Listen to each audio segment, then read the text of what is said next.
Hello बच्चों, आज हम सभी बात करेंगे हिंदी विषय के अंतर्गत एक टॉपिक, एक शीर्षक की नाम है इसका वाच्य विचार। वाच्य विचार अर्थात वाच्य का हम विचार करेंगे। वाच्य कहते किसे हैं, वाच्य का अर्थ क्या होता है, वाच्य का वाक्य में प्रयोग किन किन रूपों में किया जाता है, इससे हमें वाक्य के किस भेद का पता चलता है, इन सभी की चर्चा हम आज एक इंट्रोडक्टरी क्लास, एक परिचय, वाच्य परिचय करेंगे। वाच्य कितने प्रकार के होते हैं, वाच्य क्या होते हैं, सभी की चर्चा करेंगे। तो ऐसा सबसे पहले हम जानते हैं वाच्य किसे कहते हैं। वाच्य किसे, पहला प्रश्न हमारा वाच्य विचार से पहला प्रश्न यही होता है कि वाच्य किसे कहते हैं। हम वाच्य जब जानेंगे तो उसकी विचार उसके बाद करेंगे ना। तो पहले हमारा सबसे पहला प्रश्न बनकर आता है वाच्य किसे कहते हैं। तो वाच्य मीन्स होता है बोलने योग्य या कहने योग्य। बोलने योग्य या कहने योग्य, जो बोला गया हो या जो कहा गया हो वही हमारा क्या होता है, वाच्य होता है। अब ये तो हो गया वाच्य का शाब्दिक अर्थ। अब वाच्य की परिभाषा क्या है, वाच्य के डेफिनेशन क्या है, वाच्य का वास्तविक प्रयोग किस अर्थ में किया जाता है, इसकी चर्चा अगर हमें इसके डेफिनेशन से पता चला, इसकी परिभाषा जो होती है, परिभाषा वास्तविक में इसके अर्थ को परिभाषित कर पाती है। तो हम लिखेंगे वाक्य के जिस रूप से, वाक्य के जिस रूप से, वाक्य के जिस रूप से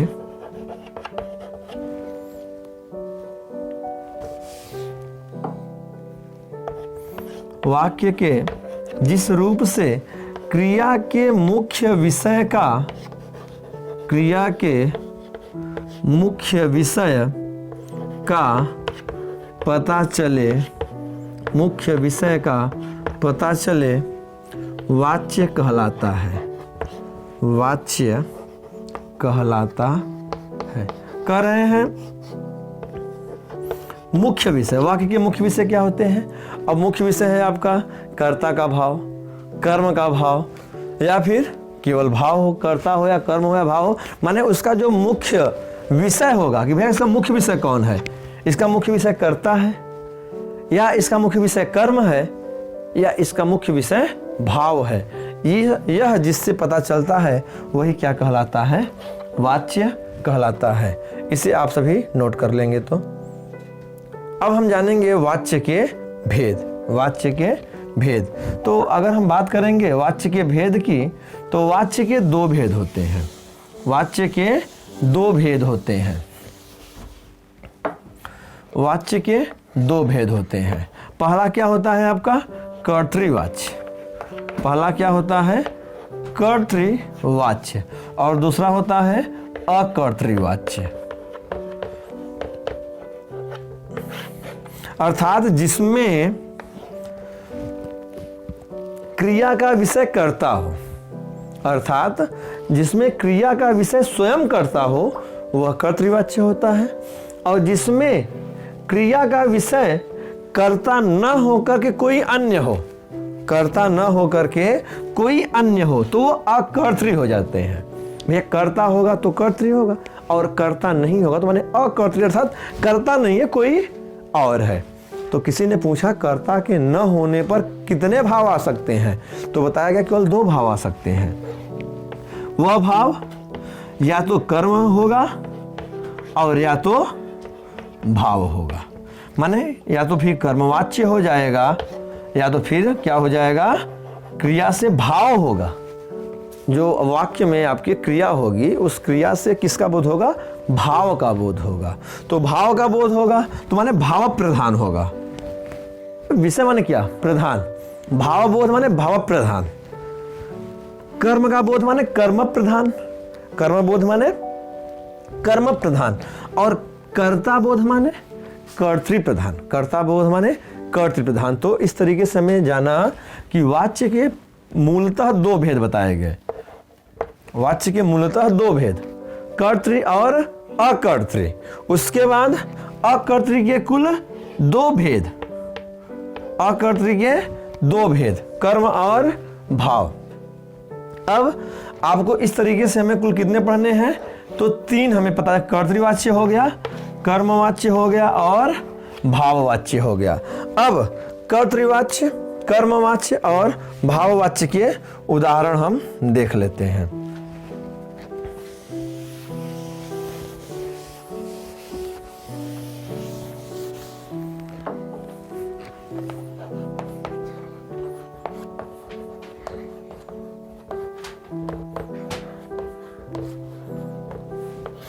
वाच्य के उदाहरण देखिए, हम सभी से एक एक वाक्य लेंगे, एक कर्ता से, एक कर्म से और एक भाव से। तो कर्तृवाच्य जैसे है, राम पतंग उड़ाता है, राम पतंग उड़ाता है। यहां पर देखिए क्या है, क्रिया क्या है, उड़ाना। क्रिया क्या है, उड़ाना। पतंग का उड़ाना क्रिया है। अब यहाँ पे इस क्रिया को करने वाला कौन है, खुद राम है। इस क्रिया को करने वाला कौन है, खुद राम है। इसीलिए यह आपका क्या हो गया, कर्ता प्रधान हो गया। क्या हो गया, कर्ता प्रधान हो गया। तो क्या बन जाएगा, कर्तृवाच्य हो जाएगा। इसके कुछ नियम भी है, पहचान के कुछ नियम है। जैसे कर्तृप्रधान में क्या होता है ना, कर्ता का लोप होता है। सॉरी, कर्तृप्रधान में कर्ता तो रहेगा लेकिन चिन्ह ने के साथ रहेगा, या कुछ परिस्थितियों में बिना चिन्ह के ना रहते हैं। कर्म वाले में क्या होता है, कर्म वाले में होता है कि कर्ता का लोप रहेगा। कर्म वाले में क्या होता है, कर्ता का लोप हो जाएगा, सारा कौन करने वाला हो गया है। अब कर्म, कर्म प्रधान है ना, तो कर्म ही सब कुछ काम करेगा अब, लेकिन कर्ता का लोप रहेगा। जैसे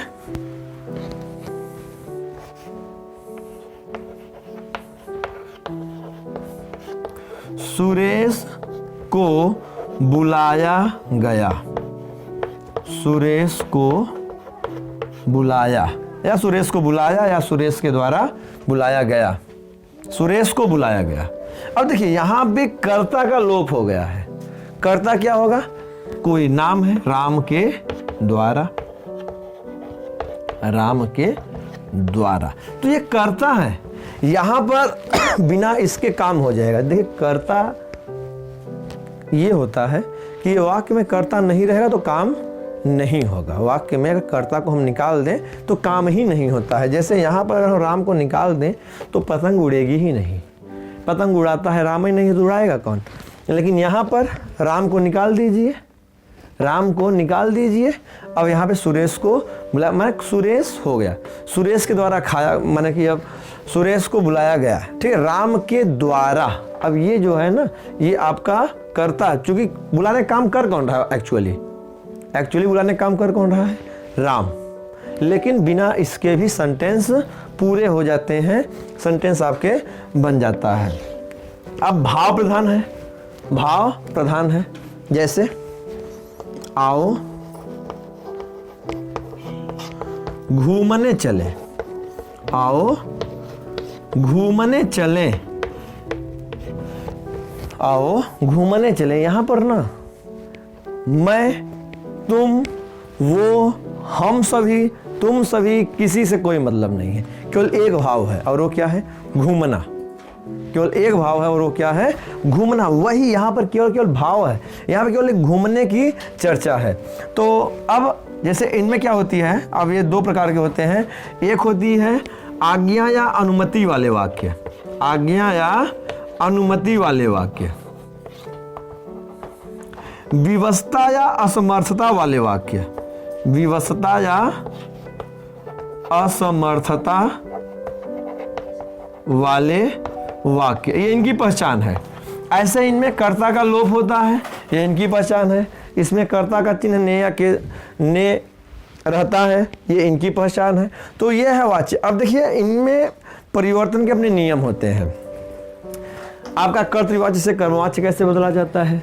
अब जब कर्तृवाच्य से कर्मवाच्य बदलेंगे तो कर्मवाच्य से कर्तृवाच्य हो जाएगा।